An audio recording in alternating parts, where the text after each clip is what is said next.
Alors à la CR, vous m'avez certainement entendu parler de cultiver l'indépendance pour récolter la liberté.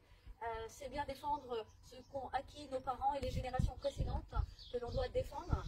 Des outils qu'on maintiendra en place par des prix rémunérateurs. Alors ça reste la base de l'ACR, des prix, pas des primes. Ce que je disais tout à l'heure et que je répète souvent, cette PAC qui a été écrite au bénéfice seul des industriels, parce que justement en tournant les caméras et les aides sur les agriculteurs, eux ont pu se contenter de nous payer le prix minimum, des prix qui ont très peu évolué en 30 ans. Et entre-temps, nous les agriculteurs, on prenait le peu ou les primes qu'on voulait bien nous donner en les conditionnant de plus en plus avec des normes environnementales qui n'ont rien à voir avec ces aides fournies. Aujourd'hui, ils ont tellement ouvert les portes que les importations sont là. Et tout n'est que contradictoire dans les discours. Ce que j'expliquais tout à l'heure à Lionel, quand Macron nous disait le 2 mai, il faut produire plus parce que l'export vous rapporte. L'export nous rapporte, l'export rapporte à qui? Il dit 40% de votre résultat, c'est l'export. Je dis 40% du chiffre d'affaires peut-être des industriels, mais pas 40% de leurs bénéfices et pas 40% du nôtre. C'est pas que les exploitations ne tournent pas, c'est que le financement pour les repreneurs n'est plus possible. Donc on a tous le même problème en agriculture, c'est un problème de revenu. Le revenu ne permet plus de reprendre.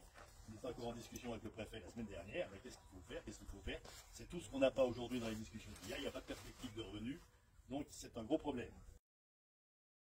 Moi qui suis aussi en relation avec le Canada puisque j'y ai fait des études, mon directeur me disait le CETA vous vous faites bien avoir parce que parmi les bénéficiaires du CETA, vous avez Lactalis vous en France qui fait partie des bénéficiaires pour pouvoir exporter et il venait de toucher l'année dernière 3 200 000 € pour justement les effets subis par rapport à cette concurrence de produits venant d'Europe. Donc ramener en relance à Bruno Le Maire parce qu'avec les actions de toute la partie Occitanie là pour chez Total et la demande de plafond du GNR à un niveau DTC, on a réécrit à Bruno Le Maire pour justement renouveler notre demande de rencontre, pour justifier que cet effort qui, sur la base d'un effort de 25 centimes du litre, c'est 500-600 millions d'euros pour toute la ferme France, ce qui n'est rien, ça soit Total qui paye, on s'en fout, Total a bien payé des certificats d'économie d'énergie.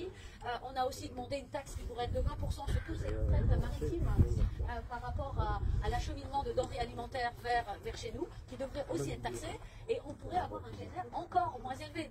Sur les taxes foncières, vous avez entendu le discours de Gabriel Attal qui a dit qu'on irait vers une exonération partielle de 20 à 30% des taxes foncières sur le non bâti. Alors ça, c'est une revendication de l'ACR, mais non pas 20-30%, c'est une exonération totale.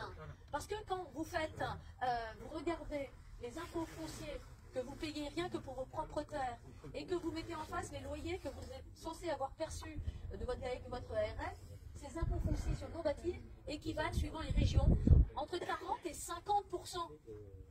Vous y ajoutez les 17% de CSG. On se retrouve avec un outil de production qui est taxé à 60%. Des dividendes pour tous ceux qui en touchent, les gros actionnaires comme Bigard et tout ça, ne sont taxés qu'à 30%, avec des abattements. Donc 30%, nous, sur un outil qui est tout différent. Donc ça, on l'avait démontré quand nous étions allés à Matignon. Je pense que ça a été retenu, mais une exonération partielle n'est pas suffisante. Parce que ce foncier, autrement, nous échappera et il doit rester, c'est notre outil de production.